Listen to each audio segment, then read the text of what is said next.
ठीक है, आप कह रहे हैं कि ये कह रहे हैं कि इसी सिस्टम को कंप्लीट करना, जीआईटी चलाना है पहले, उसके बाद नया सिस्टम। हाँ बिल्कुल यही होगा, हम जीआईटी ही कंप्लीट करेंगे, फिर उसके बाद नया सिस्टम शुरू करेंगे। ठीक है, तो आप क्वेश्चन पे आ जाओ। तो 4 मैंने आपको टेस्ट बता दिए हैं कि यूएसडी का तो प्राइमरी रोल होता है, एचआईडीए इसका मोस्ट सेंसिटिव स्पेसिफिक है। इसके अलावा हम ईआरसीपी भी इसमें करते हैं। ईआरसीपी कल्चर का पता लगाने के लिए, कोई इन्फेक्शन है किसी बैक्टीरिया का, वो करते हैं। ईआरसीपी का नाम बिल्कुल एंडोस्कोपिक रेट्रोग्रेड कोलोंजियो पेनक्रिटोग्राफी है। ठीक है, चलो नेक्स्ट क्वेश्चन पे चलते हैं। A patient is diagnose with cholelithiasis, ये ध्यान रखना, कोलेलिथिसिस के द्वारा डायग्नोज हो रहा है एक पेशेंट, कौन सी डाइट एडवाइस करेंगे। हमेशा ध्यान रखना कि डाइट पे भी क्वेश्चन आते हैं एग्जाम में, डाइट पूछी जाती है कि इस डिजीज में कौन सी डाइट देंगे। अब उसको सीधा सीधा भी पूछ लिया जाता है और घुमा के भी पूछ लिया जाता है, उसको किसी भी तरह से पूछ लिया जाता है। तो हमेशा जब डिजीज में पढ़ाता हूं तो पॉसिबल ये करता हूं, कोशिश ये करता हूं कि उसकी डाइट भी बताऊं, डाइट का क्या इसका स्पेसिफिक रोल है वो मैं बताऊं आपको। तो कोलेलिथिसिस होने पे हम कौन सी डाइट देंगे, ऑप्शन आपके सामने, हाई कार्बोहाइड्रेट डाइट देंगे, हाई फैट डाइट देंगे, हाई फाइबर डाइट देंगे या लो फैट डाइट देंगे। जल्दी से बताइए।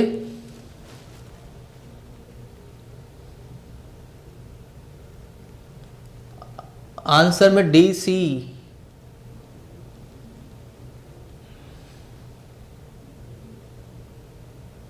ये तो बिल्कुल, हाँ अब सही आंसर सबके। चलो हाई कार्बोहाइड्रेट डाइट की बात करूं तो इसका कोई खास रोल नहीं है कोलेलिथिसिस में। हाई फैट डाइट तो हम देंगे ही नहीं, क्योंकि हाई फैट डाइट देंगे तो फिर वही गॉल ब्लैडर स्टिमुलेशन होना स्टार्ट हो जाएगा। गॉल ब्लैडर स्टिमुलेशन होगा तो फिर वही पेन होगा, स्पाज्म होगा, जिससे पेशेंट को दिक्कत होगी। ठीक है, तो हम हाई फैट डाइट भी नहीं देंगे। दूसरा, हाई फाइबर डाइट का कोई रोल नहीं है यहाँ पे, हाई फाइबर डाइट नहीं देंगे। उसका हाई फाइबर देंगे तो भी गैस्ट्रिक मोटिलिटी बढ़ेगी, या गैस्ट्रिक मोटिलिटी नहीं बढ़ानी, क्योंकि ऑलरेडी जो वहाँ पे स्टोन है उससे दर्द होगा। तो हाई फाइबर डाइट का भी यहाँ कोई रोल नहीं है। लो फैट डाइट बिल्कुल सही है जिन्होंने आंसर दिया है, क्योंकि लो फैट डाइट से उसका स्टिमुलेशन कम होगा, किसका, गॉल ब्लैडर का, क्योंकि उसको बाइल सिक्रेट करना होता है। इसलिए स्पिंटर ओपोडी जब भी फैट आता है हमारे ड्यूडेनम में तो उसको गॉल ब्लैडर को कॉन्ट्रैक्शन करवाता है।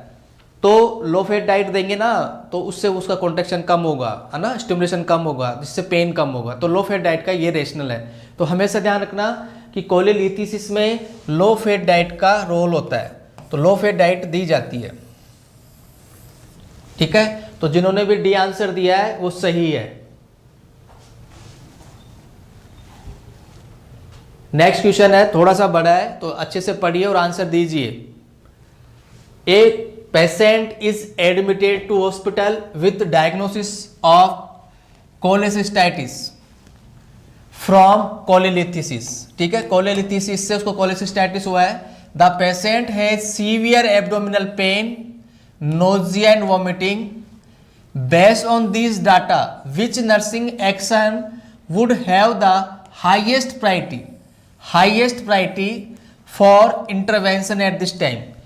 एक पेशेंट है जो कोलेसिस्टाइटिस कोलेलिथिसिस का है और उसको 3 सिम्टम्स आपके सामने हैं जो दिखाई दे रहे हैं।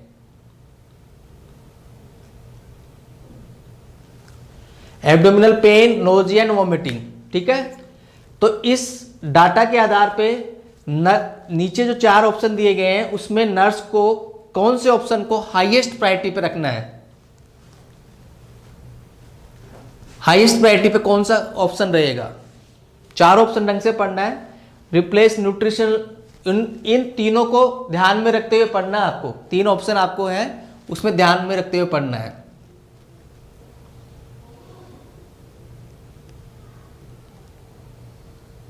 बिल्कुल, और लगभग सभी का आंसर ठीक है, डी आंसर आया है।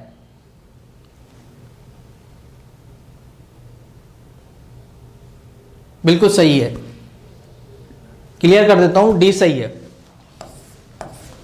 अब बाकी का क्या रोल है वो देखो।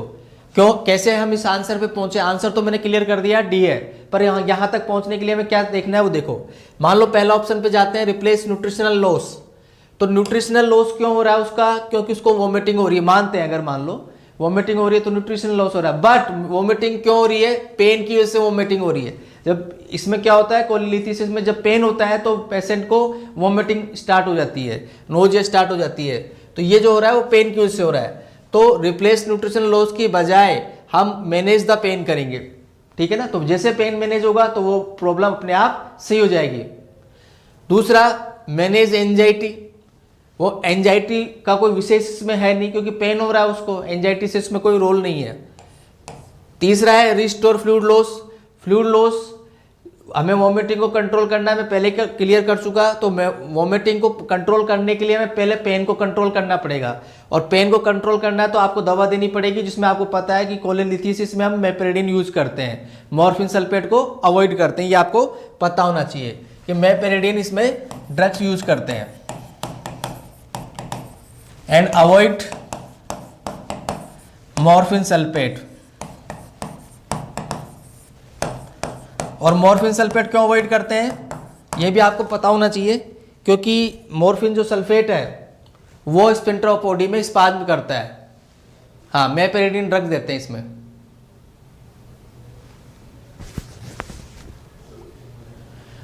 तो जिन्होंने भी आंसर डी दिया है वो सही है, क्योंकि पेन को मैनेज करेंगे, और पेन को मैनेज करने के लिए मेपेरिडीन जो अपोइड एगोनिस्ट ड्रग्स है, कौन सी कैटेगरी में, ये तो पता है मेपेरिडीन है, पर है कौन सी कैटेगरी में बेटा, ये भी हमें पता होना चाहिए। मेपेरिडीन कौन सी कैटेगरी में है? अपोइड एगोनिस्ट में आता है। तो मेपेरिडीन देंगे पेन को रोकने के लिए, पर ये जरूर ध्यान रखना है मॉर्फिन सल्फेट है वो अवॉइड करेंगे। तो पेन को आप कंट्रोल करेंगे तो ये समस्या जो हो रही है नोजिया एंड वोमिटिंग की, वो भी ठीक हो जाएगी।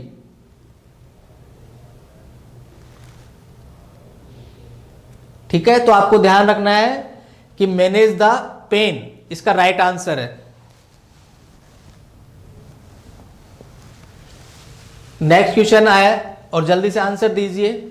Which of the following is not part of the initial conservative management of acute cholecystitis?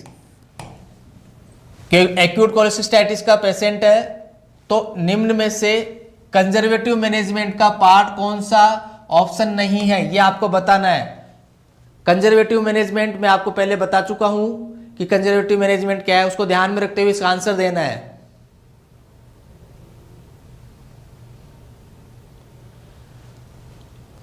ठीक है, इसमें ऑप्शन है 4 आपके सामने। IV fluids administered, nasogastric aspiration, analgesic and antispasmodic given, या ऑरल फीडिंग प्रोवाइड।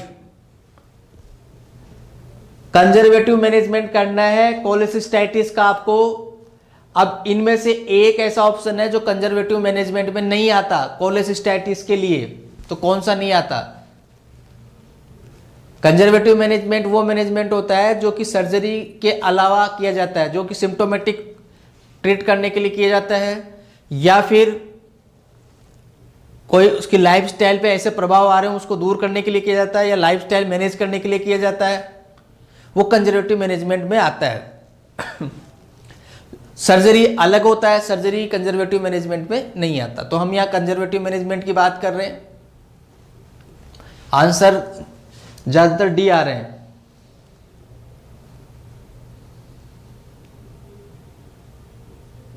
चलो समझते हैं। पहला ऑप्शन है आईवी फ्लूइड एडमिनिस्टर्ड, बिल्कुल आईवी फ्लूइड हम इसमें दे सकते हैं। आईवी फ्लूइड तो हम दे सकते हैं, ठीक है, क्योंकि हो सकता है इसमें वॉमिटिंग होगी, फ्लूइड की मात्रा कम होगी, तो आई फ्लूइड हम स्टार्ट कर सकते हैं अगर ऑप्शन में है। तो कंजर्वेटिव मैनेजमेंट आपको करना है, डिहाइड्रेशन हो सकता है, इसलिए आई फ्लूइड हम दे सकते हैं। दूसरा नेजोगेस्ट्रिक एस्पायरेशन, ये भी हम कंजर्वेटिव मैनेजमेंट के तहत कर सकते हैं। नेजोगेस्ट्रिक एस्पायरेशन क्यों करेंगे? क्योंकि अगर कंटेंट है स्टोमक में तो वो स्टिमुलेशन होगा, गॉल ब्लैडर आगे जाके फिर वो स्टिमुलेशन होने के चांसेज है और उसको पेन बढ़ेगा। तो अगर कोलेसिस्टाइटिस का पेशेंट है और आप मैनेजमेंट पे आ गए तो नेजोगेस्ट्रिक एस्पायरेशन आपको करना पड़ेगा। तो ये तो करते हैं। तीसरा एनाल्जेसिक और एंटीस्पाज्मोटिक बिल्कुल दर्द के लिए और ऐठन को कम करने के लिए, स्पाज्म को कम करने के लिए देंगे, है ना। तो ये देंगे। तो कौन सा नहीं करेंगे, बिल्कुल ओरल फीडिंग प्रोवाइड नहीं करेंगे। तो जिन्होंने भी आंसर डी दिया है वो सही आंसर है, डी आंसर सही है, not part of conservative management. क्यों? ओरल फीडिंग आप अगर देंगे तो ओरल फीडिंग से गॉल ब्लैडर में स्टिमुलेशन होगा। गॉल ब्लैडर में अगर स्टोन है तो वो ज़्यादा फ्रिक्शन होगा, ज़्यादा इन्फ्लामेशन होगा और कोलेसिस्टैटिस ज़्यादा बढ़ेगा, क्योंकि उसमें कॉन्ट्रैक्शन होगा, उसमें स्टिमुलेशन होगा।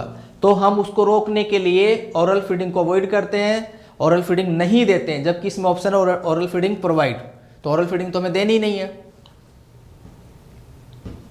ठीक है। तो इसका डी राइट आंसर है।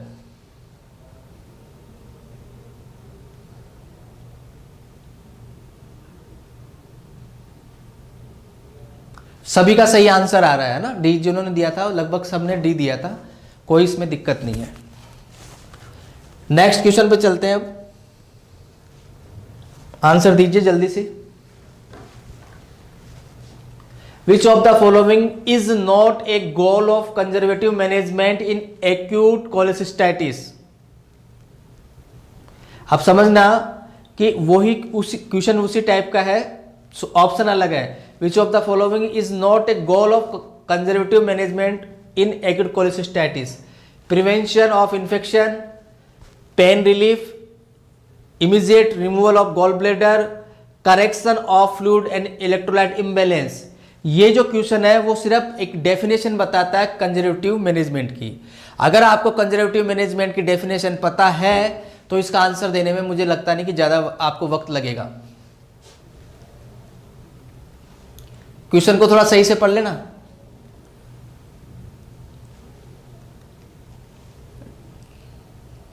हाँ, अब सही आ रहे हैं आंसर, बिल्कुल ठीक है भाई। हमने बात कर ली कंजर्वेटिव मैनेजमेंट वो होता है जिसमें सर्जरी की आवश्यकता नहीं होती है, सर्जरी पे हम नहीं जाते, आवश्यकता होती है नहीं होती वो अलग बात, पर हम सर्जरी नहीं करते हैं। कंजर्वेटिव मैनेजमेंट में केवल हम मैनेज करते हैं सिम्टोमेटिकली, ताकि उसकी पर्सनल लाइफ पे कोई इफेक्ट नहीं पड़े, सर्जरी अलग बात है। तो उसके लिए प्रिवेंशन ऑफ इन्फेक्शन बिल्कुल हम करेंगे, ये तो करेंगे, रोकेंगे फिर इन्फेक्शन को। पेन रिलीफ, दर्द के लिए दवा भी देंगे। Immediate removal of gall bladder, ये आ गया मैटर सर्जरी का, तो ये हम नहीं करेंगे, नॉट। तो बिल्कुल जिन्होंने सी आंसर दिया है वो सही है, immediate removal of gall bladder नहीं, ये नहीं करेंगे। कंजर्वेटिव मैनेजमेंट करना आपको, और correction of fluid and electrolyte balance, बिल्कुल ये तो करते हैं हम, है ना। जो फ्लूइड इलेक्ट्रोलाइट इम्बैलेंस हुआ उसको हम ट्रीट कर सकते हैं, आई फ्लूइड दे सकते हैं हम। तो जिन्होंने भी आंसर सी दिया है वो सही है ना, क्योंकि कंजर्वेटिव मैनेजमेंट के तहत सर्जरी नहीं होती है, तो immediate removal of gall bladder वो सर्जरी का पार्ट है, तो सी आंसर सही है।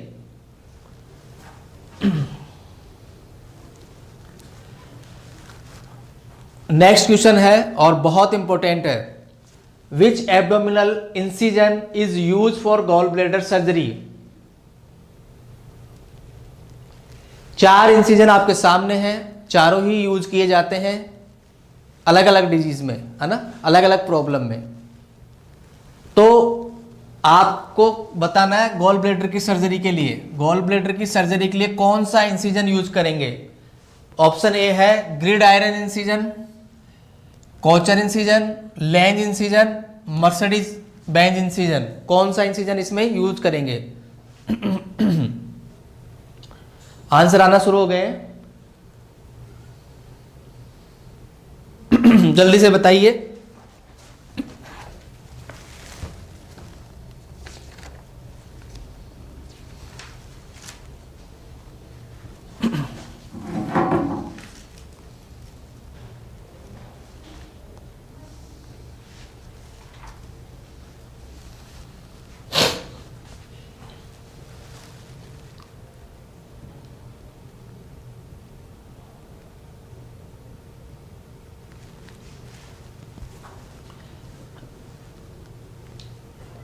हाँ, सारे इंसिजन बता दूंगा अभी, है ना मैं। आंसर जो आ रहे हैं बी आ रहा है ज़्यादा, और बिल्कुल सही है कि जो गॉल ब्लैडर की सर्जरी के लिए कोचर इंसिजन यूज करते हैं। अब ये कोचर जो इंसिजन है वो कब यूज करेंगे, लेप्रोस्कोपी में नहीं करेंगे, ओपन जब कोलेसिस्टेक्टोमी होगी, है ना, जब गॉल ब्लैडर को हम हटाएंगे तो ये यूज होगा। तो कोचर इंसिजन वो यूज करते हैं हम, और बी आंसर इसका सही आंसर है, बी आंसर ठीक है। ठीक है, अब बात रही ग्रिड आयरन इंसिजन की, वो किस में यूज करते हैं, ये मैंने आपको बताया भी था, ये ओपन अपेंडेक्टोमी में करते हैं ना, और इसी का एडवांस फॉर्म है लेंज इंसिजन, ये भी अपेंडेक्टोमी में किया जाता है।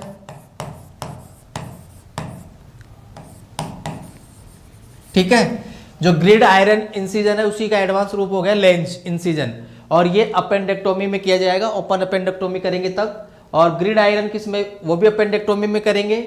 और जो लास्ट है मर्सिडीज बेंच इंसिजन, ये भी बहुत इंपॉर्टेंट है, कब यूज किया जाएगा, ये लीवर ट्रांसप्लांट के टाइम यूज किया जाएगा, लीवर ट्रांसप्लांटेशन।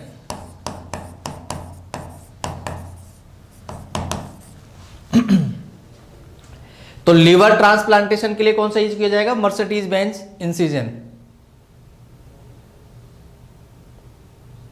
ये आपको पता होना चाहिए। तो मैंने सारे इंसिजन के बारे में बता दिया, gridiron, appendectomy, Kocher gall bladder surgery के लिए, कोलेसिस्टेक्टोमी, लेंज इंसिजन अपेंडेक्टोमी, और Mercedes Benz incision liver transplantation. ठीक है, तो जिन्होंने भी बी आंसर दिया है वो बिल्कुल ठीक है।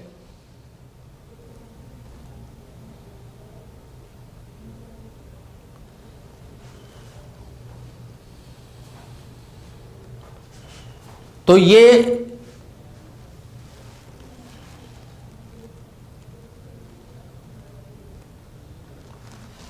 आज का जो क्वेश्चन था वो हमारा लास्ट क्वेश्चन था। ठीक है, और ये मैंने आपको क्लियर करा दिया है, बिल्कुल जिन्होंने बी आंसर दिया है कोचर इंसिजन, वो इस क्वेश्चन का ठीक आंसर है। ठीक है, तो आज के लिए जो मेरा सेशन है वो मैं यहीं समाप्त कर रहा हूँ, और आप सभी को थैंक यू। फिर नेक्स्ट क्लास में मिलेंगे और नए टॉपिक के साथ मिलेंगे, और 6 PM पे ही मिलेंगे। ठीक है, थैंक यू।